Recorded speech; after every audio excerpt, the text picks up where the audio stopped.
श्री गुरुभ्यो नमः हरि ओम पूज्याय राघवेन्द्राय सत्यधर्मरताय च भजतां कल्पवृक्षाय नमतां ಕಾಮಧೇನವೇ ಸಮಸ್ತ ಶ್ರೀ ಸರಳ ಪರಿಹಾರ ಜ್ಯೋತಿಷಾಲಯ ಸದಸ್ಯರೆಲ್ಲರಿಗೂ ಈ ನಿಮ್ಮ ರಾಘವೇಂದ್ರ ಹರಿತಸ ಗುರುಜಿ ಮಾಡುವ ನಮಸ್ಕಾರಗಳು. ಈ ದಿನ ನಾವು ಮಾಸಿಕ ಭವಿಷ್ಯ ಫೆಬ್ರವರಿ ತಿಂಗಳ 2026 ಬಗ್ಗೆ ದ್ವಾದಶ ರಾಶಿಗಳ ಸಂಪೂರ್ಣ ಅಂದರೆ ಮೇಷರಾಶಿಯಿಂದ ಮೀನರಾಶಿಯವರಿಗೆ ಯಾವೆಲ್ಲ ಅನುಕೂಲತೆಗಳು ಅನಾನುಕೂಲತೆಗಳು ಹಾಗೂ ಪರಿಹಾರಗಳು ಯಾವ ರೀತಿಯಲ್ಲಿರುತ್ತೆ ಎಂಬುದನ್ನು ತಿಳಿದುಕೊಳ್ಳೋಣ.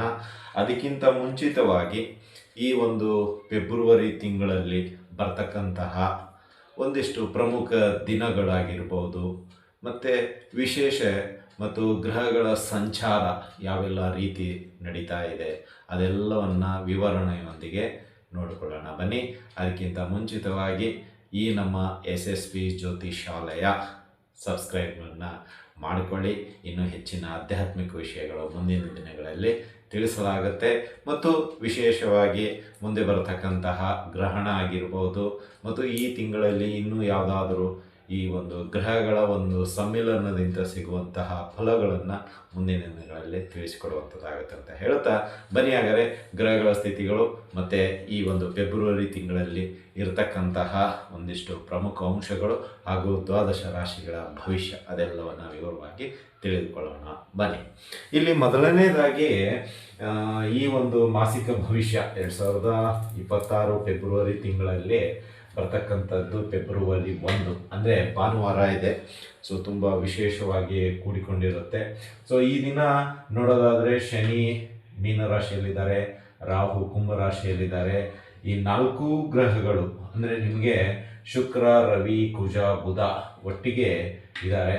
ತದನಂತರ ಕೇತು ಸಿಂಹರಾಶಿಯಲ್ಲಿದ್ದಾರೆ, ಗುರು ಮಿಥುನ ರಾಶಿಯಲ್ಲಿದ್ದಾರೆ. ಇನ್ನು ಚಂದ್ರ ಬಂದುಬಿಟ್ಟು ನಿಮಗೆ ಕರ್ಕಾಟಕ ರಾಶಿಯಲ್ಲಿ ಈ ದಿನ ಇದ್ದಾರೆ ಅಂದರೆ ಫೆಬ್ರವರಿ 1.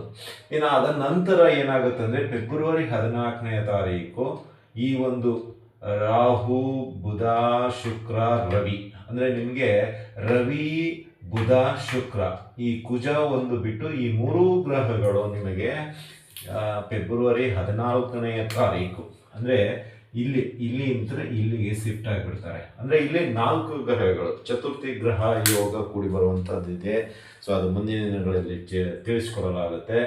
ಇಲ್ಲಿ ಏನಾಗುತ್ತೆ, ಈ 4 ಗ್ರಹಗಳು ಅಂದರೆ ರಾಹು, ಬುಧ, ರಾಹು ಆಲ್ರೆಡಿ ಕುಂಭರಾಶಿಯಲ್ಲಿದ್ದಾರೆ, ಬುಧ, ಶುಕ್ರ, ರವಿ ಈ 3 ಗ್ರಹಗಳು ನಿಮಗೆ 14ನೇ ತಾರೀಕು ಫೆಬ್ರವರಿಯಲ್ಲಿ ನಿಮಗೆ ಈ ಕುಂಭರಾಶಿಯಲ್ಲಿ ಕಾಣುವಂಥದ್ದಾಗುತ್ತೆ. ಇನ್ನೂ ಒಂದು ವಿಶೇಷ ಏನಂದರೆ ಈ ತಿಂಗಳಲ್ಲಿ ಅಂದರೆ ಈ ಫೆಬ್ರವರಿ ತಿಂಗಳಲ್ಲಿ ಸೂರ್ಯಗ್ರಹಣವು ಕೂಡ ಬರ್ತಾ ಇದೆ. ಬಟ್ ಅದು ಭಾರತದಲ್ಲಿ ಆಚರಣೆ ಇರೋದಿಲ್ಲ, ಅನುಷ್ಠಾನ ಮಾಡ್ಕೋಬಹುದು. ಅನುಷ್ಠಾನ ಅಂದರೆ ಏನಾದರೂ ನಿಮಗೆ ಗ್ರಹಗಳ ದೋಷಗಳಾಗಿರ್ಬೋದು ಅಥವಾ ಅನಾರೋಗ್ಯದ ಸಮಸ್ಯೆಗಳಾಗಿರ್ಬೋದು ಅಥವಾ ಏನಾದರೂ ಅನಾನುಕೂಲತೆಗಳು ಉಂಟಾಗ್ತಾ ಇದ್ದರೆ ಈ ಗ್ರಹಣ ಕಾಲದಲ್ಲಿ ಅದನ್ನು ನೀವು ಮಾಡ್ಕೊಳ್ಬೋದು, ಅಂದರೆ ಪರಿಹಾರಗಳನ್ನು ಮಾಡಿಕೊಳ್ಬಹುದು. ಆಚರಣೆ ಇರೋದಿಲ್ಲ, ಯಾಕೆಂದರೆ ಭಾರತದಲ್ಲಿ ಗೋಚರಿಸುವುದೇ ಇಲ್ಲ ಅಂದಮೇಲೆ ಅದು ಆಚರಣೆ ಇರೋದು. ಬಟ್ ಅನುಷ್ಠಾನ ಮಾಡಿಕೊಂಡು ಆ ಒಂದು ಪರಿಹಾರಗಳನ್ನು ಮುಂದಿನ ದಿನಗಳಲ್ಲಿ ತಿಳಿಸ್ಕೊಡಲಾಗುತ್ತೆ. ಇನ್ನು ಪ್ರಮುಖವಾಗಿ ಈ ಒಂದು ಫೆಬ್ರವರಿ ತಿಂಗಳಲ್ಲಿ ಬರ್ತಕ್ಕಂತಹ ವಿಶೇಷ ದಿನಗಳಂತ ನೋಡೋದಾದರೆ ಇವತ್ತು 1ನೇ ತಾರೀಕು ನಿಮಗೆ ಹುಣ್ಣಿಮೆ ಇದೆ, ಮಾಘ ಹುಣ್ಣಿಮೆ ಅಂತ ಕರೀಬಹುದು. ಇದು ಭರತ ಹುಣ್ಣಿಮೆ, ಮಾಘ ಹುಣ್ಣಿಮೆ. ಹುಣ್ಣಿಮೆಯ ಒಂದು ವಿಶೇಷತೆ ಏನಂದರೆ ಆ ದಿನ ಚಂದ್ರ ಪ್ರಕಾಶಮಾನವಾಗಿ ಕಾಣುವಂಥದ್ದಾಗುತ್ತೆ. ಸತ್ಯನಾರಾಯಣ ಪೂಜೆ ಸೇವೆಯನ್ನು ಮಾಡಿಸುವಂಥದ್ದಾಗುತ್ತೆ. ಸತ್ಯನಾರಾಯಣ ಪೂಜೆ ಎಲ್ಲೆಲ್ಲ ನಡೆಯುತ್ತೆ ಅಲ್ಲೆಲ್ಲ ಮನೆ ಆಗಿರ್ಬೋದು, ಆ ಒಂದು ಸ್ಥಳ ಆಗಿರ್ಬೋದು ತುಂಬ ಅನನ್ಯತೆಯಿಂದ ಇರುವಂಥದ್ದಾಗಿರ್ಬೋದು, ಆನಂದವಾಗಿರುವಂಥದ್ದಾಗಿರ್ಬೋದು. ಹಾಗಾಗಿ ಈ ಹುಣ್ಣಿಮೆಯ ದಿನ ನೀವು ಹೋಗುವಂಥ ದೇವಸ್ಥಾನಗಳಲ್ಲಿ ಸತ್ಯನಾರಾಯಣ ಪೂಜೆಯನ್ನು ಖಂಡಿತವಾಗಿ ಮಾಡುವಂಥದ್ದಾಗಿರುತ್ತೆ ಅಂತಲೇ ಹೇಳ್ಬೋದು. ಇನ್ನು ಅದೇ ರೀತಿಯಾಗಿ ಇದೇ ತಿಂಗಳು ಅಂದರೆ ಫೆಬ್ರವರಿ ತಿಂಗಳಲ್ಲಿ 13ನೇ ತಾರೀಕು ಏಕಾದಶಿ ಇದೆ. ಅದರ ಹೆಸರು ವಿಜಯ ಏಕಾದಶಿ. ಅಂದರೆ ಹೆಸರೇ ಸೂಚಿಸುವಂತೆ ಇದೊಂದು ವಿಜಯ ಅಂದರೆ ವಿಕ್ಟರಿ. ಅಂದರೆ ಈ ಒಂದು ಏಕಾದಶಿ ಮಾಡಿದರೆ ನಿಮ್ಮಲ್ಲಿರ್ತಕ್ಕಂಥ ಒಂದು ಭಯ, ಅಡ್ಡಿ, ಆತಂಕ ಅಥವಾ ತಪ್ಪುಗಳನ್ನು ಏನಾದರೂ ಮಾಡಿದರೆ ಈ ದಿನ ಉಪವಾಸವಿದ್ದು ಬ್ರಾಹ್ಮಣರಿಗೆ ದವಸ ಧಾನ್ಯಗಳನ್ನು ದಾನವಾಗಿ ನೀಡಿದ್ದೇ ಆದಲ್ಲಿ ಈ ವಿಜಯ ಏಕಾದಶಿಯ ಫಲ ನಿಮಗೆ ಖಂಡಿತವಾಗಿ ಸಿಗುವಂಥದ್ದಾಗುತ್ತೆ. ಇನ್ನು ಈ ವರ್ಷದ ಒಂದು ಶಿವರಾತ್ರಿ, ಮಹಾಶಿವರಾತ್ರಿ ಇದೇ ತಿಂಗಳು 15ನೇ ತಾರೀಕು ಬಂದಿದೆ. ಅಂದರೆ ಫೆಬ್ರವರಿ 15ನೇ ತಾರೀಕಿದೆ. ಇನ್ನು ಅಮಾವಾಸ್ಯೆ 17ನೇ ತಾರೀಕು ಇದೆ. ಫೆಬ್ರವರಿ 17ರಲ್ಲಿ ಅಮಾವಾಸ್ಯೆ ಇದೆ. ಇನ್ನು ಮತ್ತೆ 27ನೇ ತಾರೀಕು ಅಮಲಕ್ಕಿ ಏಕಾದಶಿ ಅಂತ ಬರುತ್ತೆ. ಅಮಲಕ್ಕಿ ಏಕಾದಶಿ, ಈ ಏಕಾದಶಿಯ ಮಹತ್ವ ನಿಮಗೆ ಮುಂದಿನ ದಿನಗಳಲ್ಲಿ ತಿಳಿಸಿಕೊಡಲಾಗುತ್ತೆ. ಸೊ ಈ ಎಲ್ಲ ಒಳಗೊಂಡಂತೆ ದ್ವಾದಶ ರಾಶಿಗಳ ಭವಿಷ್ಯ, ಅದಕ್ಕಾಗಿ ಕಾಯ್ತಾ ಇದ್ದೀರಾ ಸುಮಾರು ಜನರು. ಸೊ ಹಾಗಾಗಿ ತಡ ಮಾಡೋದು ಬೇಡ. ಒಂದೊಂದಾಗಿ ಮೇಷರಾಶಿಯಿಂದ ಮೀನರಾಶಿಯವರೆಗೂ ಯಾವೆಲ್ಲ ಫಲಗಳು ನಿಮಗೆ ಈ ಒಂದು ಫೆಬ್ರವರಿ ತಿಂಗಳಲ್ಲಿ ಇದೆ ಎಂಬುದನ್ನು ತಿಳಿದುಕೊಳ್ಳೋಣ. ರಾಶಿಗಳಲ್ಲಿ 3ನೇ ರಾಶಿಯಾಗಿರತಕ್ಕಂತಹ ಮಿಥುನ ರಾಶಿ. ಈ ಮಿಥುನ ರಾಶಿಯವರಿಗೆ ಫೆಬ್ರವರಿ ತಿಂಗಳಲ್ಲಿ ಅನುಕೂಲತೆ ಏನು, ಅನಾನುಕೂಲತೆ ಏನು ಹಾಗೂ ಪರಿಹಾರಗಳೆಲ್ಲ ಯಾವ ರೀತಿಯಲ್ಲಿರುತ್ತೆ ಎಂಬುದನ್ನು ನೋಡೋಣ ಬನ್ನಿ. ಇಲ್ಲಿ ಮೊದಲನೇದಾಗಿ ಮಿಥುನ ರಾಶಿಯ ಜಾತಕರಿಗೆ ಈ ಒಂದು ಫೆಬ್ರವರಿ ತಿಂಗಳಲ್ಲಿ ಹೇಳೋದಾದರೆ ನಿಮ್ಮ ಒಂದು ಮಾತುಗಾರಿಕೆ, ಕಮ್ಯುನಿಕೇಷನ್ ಅಂತ ಏನು ಹೇಳ್ತೀರಿ, ಅಥವಾ ಬುದ್ಧಿವಂತಿಕೆ ಅಥವಾ ತಂತ್ರಗಾರಿಕೆ, ಈ ವಿಷಯಗಳಲ್ಲಿ ನಿಮಗೆ ಒಂದಿಷ್ಟು ಜಯಗಳು ಸಿಗುವಂಥದ್ದಾಗುತ್ತೆ. ಅಂದರೆ ನೀವು ಯಾರೆಲ್ಲ ಈಗ ಪಬ್ಲಿಕ್ ಸೆಕ್ಟರಲ್ಲಿ ಕೆಲಸ ಮಾಡುವಂಥವ್ರು, ಅದು ಪ್ರೊಫೆಸರ್ ಆಗಿರ್ಬೋದು, ಟೀಚಿಂಗ್ ಆಗಿರ್ಬೋದು, ಆ್ಯಂಕರ್ ಆಗಿರ್ಬೋದು, ಅಥವಾ ಇನ್ನಿತರ ಒಂದಿಷ್ಟು ಇದರಲ್ಲಿ ನೀವು ಏನಾದರೂ ಕೆಲಸ ಮಾಡುವಂಥವರಾಗಿದ್ದರೆ ನಿಮಗೆ ಒಳ್ಳೆ ಅವಕಾಶ ಸಿಗುವಂಥದ್ದಾಗುತ್ತೆ. ಅಂದರೆ ನಿಮ್ಮ ಒಂದು ಕಮ್ಯುನಿಕೇಷನ್ ಸ್ಕಿಲ್ ಏನಿದೆಯೋ ಅದು ಇಂಪ್ರೂವ್ ಆಗಿ ಮಾಡರ್ನ್ ವೈಸು, ಟ್ರೆಡಿಷ್ನಲ್ ವೈಸು ಒಂದು ರೀತಿಯಲ್ಲಿ ವಿಶೇಷವಾಗಿ ಕೂಡುವಂಥದ್ದಾಗಿರುತ್ತೆ. ಅಂದರೆ ಮಾತುಗಾರಿಕೆಯಲ್ಲಿ ಬದಲಾವಣೆ ಆಗುತ್ತೆ, ತಂತ್ರಗಾರಿಕೆಯಲ್ಲಿ ಬದಲಾವಣೆ ಆಗುತ್ತೆ, ಕೆಲಸ ಕಾರ್ಯಗಳಲ್ಲಿ ಬದಲಾವಣೆ ಆಗುತ್ತೆ. ಹಳೆಯ ಒಂದು ಅಭಿರುಚಿ, ಹಳೆಯ ಒಂದು ಮಾದರಿ ಈ ಒಂದು ತಿಂಗಳಲ್ಲಿ ನೀವು ಮಾಡುವುದಿಲ್ಲ. ಏನೋ ವಿಶೇಷವಾಗಿ ಇರುವಂತೆ ನೋಡಿಕೊಳ್ಳುವಂಥದ್ದಾಗತ್ತೆ ಈ ತಿಂಗಳಲ್ಲಿ. ಅಂದರೆ ಪ್ರತಿ ಒಂದು ವಿಷಯಕ್ಕೂ ನೀವು ನಿಮ್ಮ ವಿಶೇಷತೆಯನ್ನು ಗಮನದಲ್ಲಿಟ್ಟುಕೊಂಡು ಮುಂದುವರಿಯುವಂತೆ ನೋಡಿಕೊಂಡು ಹೋಗ್ತೀರಾ. ಅದು ವೃತ್ತಿ ಬದುಕಿನಲ್ಲಾದರೂ ಆಗ್ಬೋದು, ವ್ಯವಹಾರದಲ್ಲೇ ಆಗ್ಬೋದು. ಅಂದರೆ ಮಿಥುನ ರಾಶಿಯ ಜಾತಕರಿಗೆ ಈ ತಿಂಗಳಲ್ಲಿ ನಿಮ್ಮ ಮಾತಿನಿಂದ ಕೆಲವು ಜಯಗಳನ್ನು ತಂದುಕೊಳ್ತೀರಾ. ಕೆಲವು ಕಾರ್ಯಗಳಿಂದ ಗ್ಯಾರಂಟಿಯಾಗಿ ಈ ತಿಂಗಳಲ್ಲಿ ನನಗಿಷ್ಟು ಬರಬೇಕು ಅನ್ನೋ ಒಂದು ಮಾರ್ಕ್ ಏನು ಹಾಕ್ಕೊಂಡಿರ್ತಾರಲ್ಲ ಅದು ಯಶಸ್ವಿ ಆಗುತ್ತೆ ಅಂತಲೇ ಹೇಳ್ಬೋದು. ಅಂದರೆ ಅಷ್ಟು ನೀಟಾಗಿ ಅಚ್ಚುಕಟ್ಟಾಗಿ ಅದಕ್ಕೆ ಏನು ಬೇಕು ಎಲ್ಲವನ್ನು ರೆಡಿ ಮಾಡಿ ರೆಡಿಮೇಡ್ ರೀತಿಯಲ್ಲಿ ಇಟ್ಕೊಂಡ್ಬಿಟ್ಟಿರ್ತೀರ. ಮೈಂಡ್ ವಿತ್ ಸೂಟ್ ಕೇಸ್, ಅಂದರೆ ನಿಮ್ಮ ಒಂದು ಆಯುಧಗಳು. ಸೂಟ್ ಕೇಸ್ ಅಂದರೆ ಆಯುಧಗಳು, ನಿಮ್ಮ ಬುದ್ಧಿಶಕ್ತಿಗೆ ಏನೇನು ಬೇಕೋ ಅದೆಲ್ಲವೂ ಇಟ್ಕೊಂಡಿರ್ತೀರ.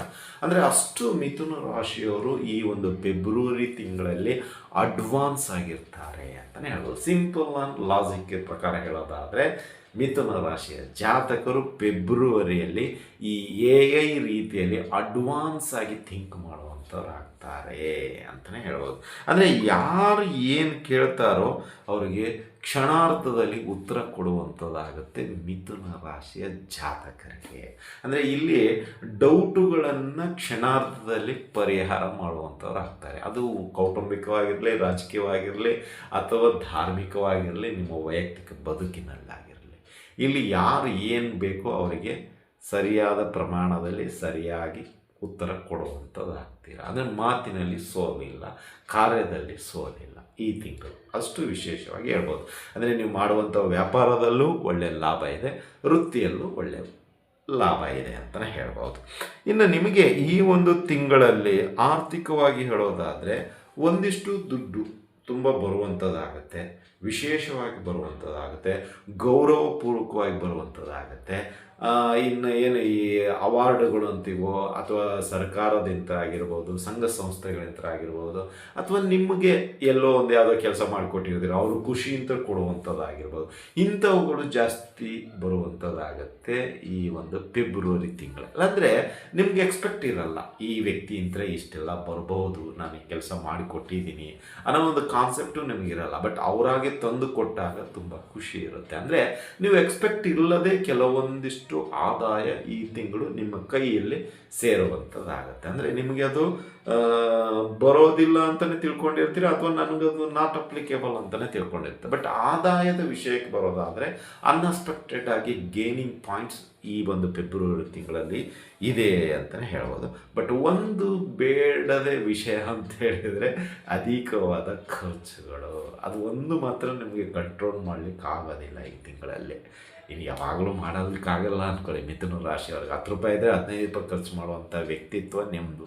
ಹಾಗಾಗಿ ಇಲ್ಲಿ ಏನಾಗೋಗ್ಬಿಡುತ್ತೆ, ಈ ತಿಂಗಳಲ್ಲಿ ನೀವು ಎಷ್ಟು ದುಡಿತೀರೋ ಅದೆಷ್ಟು ಒಂದು ರೀತಿ ಹೊಳೆಯಲ್ಲಿ ಹುಣಸೆಹಣ್ಣು ತೊಳೆದಂಗೆ ಕಷ್ಟಪಟ್ಟು ದುಡಿತೀರ ಪಾಪ, ಹಗಲು ರಾತ್ರಿ ಅನ್ನೋದೇ ದುಡಿತೀರ. ಬಟ್ ದುಡ್ಡು ಕೈಯಲ್ಲಿ ಬಂದಾಗ ನಿಲ್ಲೋದಿಲ್ಲ. ಅದು ಒಂದು ನಿಮಗೆ ಮೈನಸ್ಸು ಸದಾ ಕಾಡ್ತಾ ಇದೆ. ಅದಕ್ಕೆ ಖಂಡಿತವಾಗಿ ಒಂದಿನ ಕೂತ್ಕೊಳ್ತೀನಿ, ಪರಿಹಾರ ಮುಂದಿನ ದಿನಗಳಲ್ಲಿ ತಿಳಿಸ್ತೀನಿ ಆರ್ಥಿಕವಾಗಿ. ಯಾಕೆಂದರೆ ಸುಮಾರು ಜನ ಕಮೆಂಟ್ಸಲ್ಲಿ ಅದೇ ಹಾಕಿದ್ದೀರಾ, ಆರ್ಥಿಕವಾಗಿ ಏನಾದರೂ ನಮಗೆ ಉಪಯುಕ್ತವಾದ ಮಾಹಿತಿಯನ್ನು ಮಿಥುನ ರಾಶಿಯವರಿಗೆ ತಿಳಿಸ್ಕೊಡಿ ಅಂತ ಹೇಳಿದ್ದೀರಾ. ಖಂಡಿತವಾಗಿಯೂ ಈ ತಿಂಗಳಲ್ಲಿ ನಿಮಗೆ ತಿಳಿಸ್ಕೊಡ್ತೀನಿ. ಆದಾಯದ ಮೂಲ ಅಥವಾ ಆದಾಯವನ್ನು ಹೇಗೆ ನಾವು ಸ್ವಲ್ಪ ಉಳಿತಾಯ ಯೋಜನೆ ಮಾಡಬಹುದು, ಅದಕ್ಕೆ ಏನಾದರೂ ಪರಿಹಾರಗಳಂತಿದ್ದರೆ ಖಂಡಿತವಾಗಿ ಮಿಥುನ ರಾಶಿಯವರಿಗೆ ನಾನು ಮುಂದಿನ ದಿನಗಳು ತಿಳಿಸ್ಕೊಡ್ತೀನಿ. ಬಟ್ ಈ ತಿಂಗಳಲ್ಲಿ ಏನಾಗುತ್ತೆ ಅಂದರೆ, ಉಳಿತಾಯಕ್ಕೆ ನೀವು ಏನು ಶತಪ್ರಯತ್ನ ಪಟ್ಟರೂ ಸಾಧ್ಯ ಆಗೋದಿಲ್ಲ.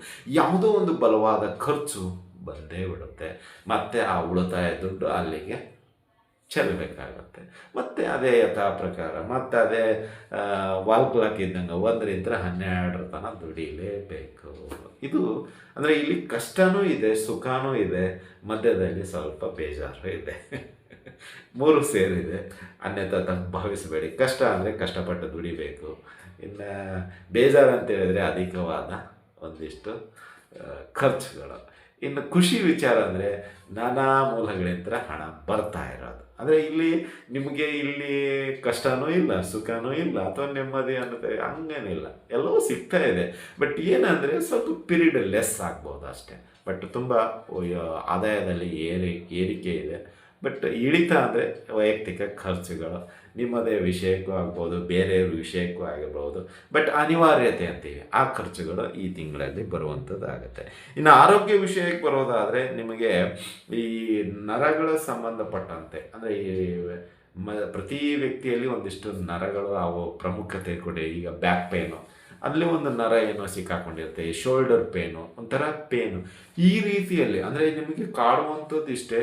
ಬ್ಯಾಕ್ ಪೇನು, ಈ ಕಾಲುಗಳ ನೋವು, ಮಂಡಿ ನೋವು, ಅಥವಾ ಈ ಸೊಂಟದ ನೋವು, ಅಥವಾ ಈ ನೆಕ್ ಅಂತೀವಲ್ಲ ಇದ್ರ ನೋವು ಅತಿಯಾಗಿ ಈ ತಿಂಗಳಲ್ಲಿ ಕಾಡುವಂಥದ್ದಾಗುತ್ತೆ. ಅದು ಈ 16, 17, 18 ಈ 3 ದಿನ, 16, 17, 18 ಈ ಒಂದು ಪರ್ಟಿಕ್ಯುಲರಲ್ಲಿ 3 ದಿನ ನಿಮಗೆ ಈ ಬಾಡಿಯಲ್ಲಿ ಒಂದಿಷ್ಟು ನೋವುಗಳು ತಂದು ಕೊಡುವಂಥದ್ದಾಗುತ್ತೆ. ಒಂದು ಹೆಜ್ಜೆ ಇಡಬೇಕಂದ್ರೂ ತುಂಬ ಏನಂತೀರ ಆಗೋದಿಲ್ಲ, ಅಷ್ಟು ದೇಹ ವೀಕ್ ಆಗಿಬಿಟ್ಟಿರುತ್ತೆ. ಒಂಥರ ಏನೋ ಮಾನಸಿಕವಾಗಿ ಅಲ್ಲ, ಅದೊಂದು ಸ್ವಲ್ಪ ಎಲ್ಲೋ ಒಂದು ಏನೋ ಎಡವಟ್ಟು ನಾವು ಮಾಡ್ಕೊಂಡಿರ್ತೀವಿ. ಯಾವುದೋ ಕೆಲಸದಲ್ಲಿ, ಯಾವುದೋ ಒಂದು ಧಾರ್ಮಿಕ ಇದರಲ್ಲಿ ಏನೋ ತಪ್ಪುಗಳಿಂದ ಆ ಒಂದು ಶಿಕ್ಷೆಗಳು ಬಂದಿರುವಂಥದ್ದಾಗಿರುತ್ತೆ. ಅಥವಾ ಗ್ರಹಚಾರಗಳ ಮುಖಾಂತರನೂ ಆಗಿರುತ್ತೆ, ಗ್ರಹಗಳ ಒಂದು ಸಮ್ಮಿಲನದಿಂದನೂ ಆಗಿರುತ್ತೆ. ಈ ಎಲ್ಲ ಒಳಗೊಂಡಂತೆ 15, 16, 17 ಈ 3 ದಿನಗಳ ಕಾಲ ನಿಮಗೆ ಈ ನರಗಳ ದೌರ್ಬಲ್ಯದ ಮುಖಾಂತರ ಕೆಲವು ನೋವುಗಳು ಬರುವಂಥದ್ದಾಗುತ್ತೆ. ಅಥವಾ ಈ ಅತಿಯಾದ ಮೊಬೈಲ್ಗಳ ಒಂದು ಉಪಯೋಗದಿಂದ ಸ್ವಲ್ಪ ಕಿವಿ ಕಡೆ ಒಂದು ಪೇನ್ ಆಗಿರ್ಬೋದು, ಈ ಬೆರಳುಗಳ ಪೇನ್ ಆಗಿರ್ಬೋದು ಕಾಣಿಸುವಂಥದ್ದಾಗುತ್ತೆ. ಹಾಗಾಗಿ ಮೊಬೈಲನ್ನು ಅತಿಯಾಗಿ ಉಪಯೋಗ ಮಾಡುವುದನ್ನು ಕಡಿಮೆ ಮಾಡಿ ಅಂತಲೇ ಹೇಳ್ಬೋದು. ಇನ್ನು ಕೌಟುಂಬಿಕವಾಗಿ ಹೇಳೋದಾದರೆ, ಮನೆಯಲ್ಲಿ ನಿಮಗೆ ಸಹೋದರ, ಸಹೋದರಿ, ಅಣ್ಣ ಅಥವಾ ಇನ್ನಿತರ ಒಂದು ಸಂಬಂಧಗಳು ಏನಿದೆಯೋ ಅದು ಅನ್ಯೋನ್ಯತೆಯಿಂದ ಕೂಡಿರುತ್ತೆ. ನಿಮ್ಮ ಮಾತುಗಾರಿಕೆಯಲ್ಲಿ ಎಲ್ಲವನ್ನು ಮೆಚ್ಚುಗೆಯನ್ನು ವ್ಯಕ್ತಪಡಿಸಲಾಗುತ್ತೆ ಅಂತಲೇ ಹೇಳ್ಬೋದು. ಇನ್ನು ವ್ಯಾಪಾರದಲ್ಲಿ ಇರತಕ್ಕಂಥವರಿಗೆ ಚುರುಕುತನದಿಂದ ಕೆಲವೊಂದಿಷ್ಟು ಕೆಲಸಗಳನ್ನು ಮಾಡ್ತೀರಾ, ಒಳ್ಳೆಯ ಲಾಭವನ್ನು ಗಳಿಸಲಿಕ್ಕೆ ಪ್ರಯತ್ನ ಮಾಡ್ತೀರಾ. ಬಟ್ ತಿಂಗಳ ಕೊನೆಯ ವಾರ ಅಂದರೆ 22ರಿಂದ 28ನೇ ತಾರೀಕು ಅಷ್ಟು ವ್ಯಾಪಾರ ಆಗುವುದಿಲ್ಲ, ಸ್ವಲ್ಪ ಕಡಿಮೆ ಇರುತ್ತೆ, ಸ್ವಲ್ಪ ಟೆನ್ಷನ್ ಜಾಸ್ತಿ ಆಗುವಂಥದ್ದಾಗತ್ತೆ ಅಷ್ಟೇ. ಇನ್ನು ವೃತ್ತಿ ಬದುಕಿನಲ್ಲಿರುವಂಥವರಿಗೆ ಈ ಒಂದು ತಿಂಗಳಲ್ಲಿ ತುಂಬ ಅವಕಾಶಗಳಿದೆ. ಯಾರೆಲ್ಲ ನಿರುದ್ಯೋಗದಲ್ಲಿದ್ದೀರೋ ಒಳ್ಳೆಯ ಉದ್ಯೋಗ ಸಿಗುವಂಥದ್ದಾಗತ್ತೆ, ವಿದೇಶದಿಂದ ಶುಭವಾರ್ತೆ ಬರುವಂಥದ್ದಾಗತ್ತೆ, ನೀವಿರುವಂಥ ಜಾಗ ಬದಲಾವಣೆಯೊಂದಿಗೆ ಇನ್ನೂ ಶ್ರೇಷ್ಠತೆಯನ್ನು ಹೊಂದುವಂಥ ಟ್ರಾನ್ಸ್ಫರ್ ಆಗ್ತೀರಾ, ಯಾರೆಲ್ಲ ಉದ್ಯೋಗದಲ್ಲಿ ಬದಲಾವಣೆ ಮಾಡಬೇಕಂತ ಅಂದ್ಕೊಂಡಿರೋ ಖಂಡಿತವಾಗಿ ಕೈ ಹಾಕಿ ಅಥವಾ ಪ್ರಯತ್ನ ಪಡಿ, ಖಂಡಿತವಾಗಿ ಯಶಸ್ವಿ ಆಗುತ್ತೆ ಅಂತಲೂ ಹೇಳ್ಬೋದು. ಇನ್ನು ಅದೇ ರೀತಿಯಾಗಿ ಈ ತಿಂಗಳಲ್ಲಿ ವಿಶೇಷವಾಗಿ ನಿಮಗೆ ಈ ಮಿಥುನ ರಾಶಿಯ ಜಾತಕರಿಗೆ ನಿಮಗೆ ಇಷ್ಟಪಡುವಂತಹ ಕಂಪನಿಯೇ ಆಫರ್ ಕೊಡುವಂಥದ್ದಾಗತ್ತೆ ಕೆಲಸದಲ್ಲಿ ಅಂತಲೇ ಹೇಳ್ಬೋದು. ಇನ್ನು ಇದೇ ರೀತಿಯಾಗಿ ನಿಮಗೆ ಈ ತಿಂಗಳಲ್ಲಿ ಒಂದಿಷ್ಟು ಕೆಲಸಗಳ ಭಾರ ಅಂತೀವಿ, ಅಂದರೆ ಲೋಡ್ ಅಂತಿರಲ್ಲ, ಅದು ಜಾಸ್ತಿ ಆಗುತ್ತೆ. ಅದು ವೈಯಕ್ತಿಕ ಬದುಕಿನಲ್ಲಾಗಿರ್ಬೋದು, ವ್ಯವಹಾರಿಕ ಬದುಕಿನಲ್ಲಾಗಿರ್ಬೋದು, ವೃತ್ತಿ ಬದುಕಿನಲ್ಲಾಗಿರ್ಬೋದು. ಅಂದರೆ ಲೋಡ್ ಜಾಸ್ತಿ ಬೀಳುತ್ತೆ ಈ ತಿಂಗಳು ನಿಮಗೆ ಕೆಲಸದಲ್ಲಿ. ಅದು ವ್ಯಾಪಾರದಲ್ಲಾದರೂ ಸರಿ, ನಿಮ್ಮ ವೃತ್ತಿ ಬದುಕಿನಲ್ಲಾದರೂ ಸರಿ, ಅಥವಾ ಕೌಟುಂಬಿಕವಾದರೂ ಸರಿ. ಅಂದರೆ ಜವಾಬ್ದಾರಿಗಳು ಜಾಸ್ತಿ ಆಗುತ್ತೆ. ಲೋಡ್ ಅಂದರೆ ಜವಾಬ್ದಾರಿ, ರೆಸ್ಪಾನ್ಸಿಬಿಲಿಟಿ, ಅಷ್ಟೇ ಸಿಂಪಲ್. ಅದರಲ್ಲೇನು ಲೋಡ್ ಅಂದರೆ ಕಲ್ಲು ಹಾಕುವಂಥದ್ದೆಲ್ಲ ಬೆಟ್ಟ ಹೊತ್ಕೊಂಡು ಹೋಗೋಂಥದ್ದು. ಅಂದರೆ ನಿಮಗೆ ರೆಸ್ಪಾನ್ಸಿಬಿಲಿಟಿ ಜಾಸ್ತಿ ಬಂದಾಗ ಫ್ರೀಡಮ್ಮು ಸ್ವಲ್ಪ ಲೆಸ್ ಆಗುತ್ತೆ. ಅಂದರೆ ನಿಮ್ಮದೇ ಆದಂಥ ಫ್ರೀ ಸ್ಪೇಸ್ ಅಂತಿರಲ್ಲ, ಅದು ಸ್ವಲ್ಪ ಎಲ್ಲ ನೀವು ಕಳ್ಕೊಳ್ತೀರಾ ಈ ತಿಂಗಳು ಅಂತಲೇ ಹೇಳ್ಬೋದು. ಬಟ್ ಓವರಾಲ್ ಆಗಿ ತೊಗೊಳೋದಾದರೆ ಒಂದು 70% ತುಂಬ ಅನುಕೂಲತೆ ನಿಮಗೋಸ್ಕರ ಕಾಯ್ತಾ ಇದೆ ಅಂತಲೇ ಹೇಳ್ಬೋದು. ಇನ್ನು ಪರಿಹಾರದ ವಿಷಯಕ್ಕೆ ಬರೋದಾದರೆ ಈ ತಿಂಗಳು ವಿಶೇಷವಾಗಿ ನಿಮಗೆ ಒಂದು ಯೋಗ ಕೂಡಿ ಬರ್ತಾ ಇದೆ. ಪರಿಹಾರಕ್ಕಿಂತ ಮುಂಚೆ ಅದನ್ನು ತಿಳಿಸ್ತಾ ಇದೆ. ಅಂದರೆ ಇಲ್ಲಿ ಯೋಗ ಅಂತ ಹೇಳಿದರೆ ಈ ಡ್ರೀಮ್ ಪ್ರಾಜೆಕ್ಟ್ ಅಂತೀವಿ ಕೆಲವೊಂದು, ನಮ್ಗೆ ವೈಯಕ್ತಿಕವಾಗಿ ಹೇಳೋದಾದರೆ. ಅಂದರೆ ಈ ಮಿಥುನ ರಾಶಿಯವರಿಗೆ ಇದು ಎಸ್ಪೆಷಲಿ ಡ್ರೀಮ್ ಪ್ರಾಜೆಕ್ಟ್. ಅಂದರೆ ಇವರು ಒಂದು ಕನಸು ಕಂಡಿದ್ದರು, ಆ ಕನಸು ಯಥಾವತ್ತಾಗಿ ಮುಂದುವರಿಸ್ಕೊಂಡು ಹೋಗಬೇಕಾಗಿದೆ, ಅಥವಾ ಆ ಕನಸಿನಿಂದ ನನ್ನ ಒಂದು ಸ್ಟೇಟಸ್ ಏನಂತ ತೋರಿಸ್ಕೋಬೇಕಾಗಿದೆ.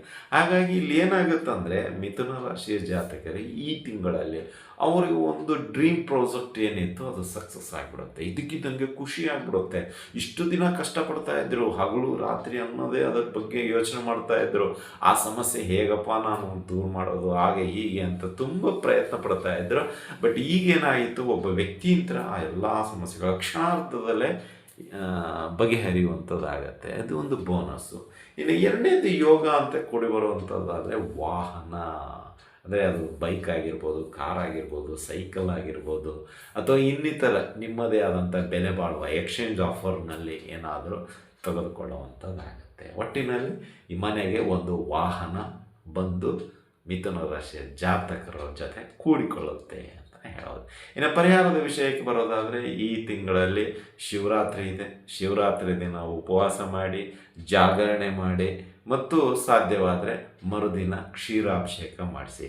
ಈ 2 ದಿನ ಮಾಡಿಸಿದ್ರು ತುಂಬ ಉತ್ತಮ. ಶಿವರಾತ್ರಿಯ ದಿನ ಮತ್ತು ಮರುದಿನ. ಸೊ 15ನೇ ತಾರೀಕು ಶಿವರಾತ್ರಿ ಇದೆ, 15, 16 ಈ 2 ದಿನದಲ್ಲಿ ನಿಮ್ಮ ಹೆಸರಿನಲ್ಲಿ ಕ್ಷೀರಾಭಿಷೇಕ ಸೇವೆ ಮಾಡಿಸಿ. ಇದರಿಂದ ನಿಮಗೆ ಹೆಚ್ಚಿನ ಆರ್ಥಿಕ ವಿಷಯಗಳಿಗಾಗಿರ್ಬೋದು, ವೈಯಕ್ತಿಕ ಬದುಕಿನಲ್ಲಾದರೂ ತುಂಬ ಅನುಕೂಲತೆಗಳು ಕಾಣ್ತಂಥದ್ದಾಗುತ್ತೆ. ಇನ್ನು ಅದೇ ರೀತಿ ವಿಷ್ಣು ಸಹಸ್ರನಾಮ ಖಂಡಿತವಾಗಿ ಬಿಡಲೇಬೇಡಿ. ನಿತ್ಯ ಪಠಣೆ ಮಾಡಿ, ಬೆಳಗ್ಗೆ ಆದರೂ ಸರಿ, ಸಾಯಂಕಾಲ ಆದರೂ ಸರಿ, ಅಥವಾ 2 ಟೈಮ್ ಮಾಡಿದರೂ ಇನ್ನೂ ಉತ್ತಮ.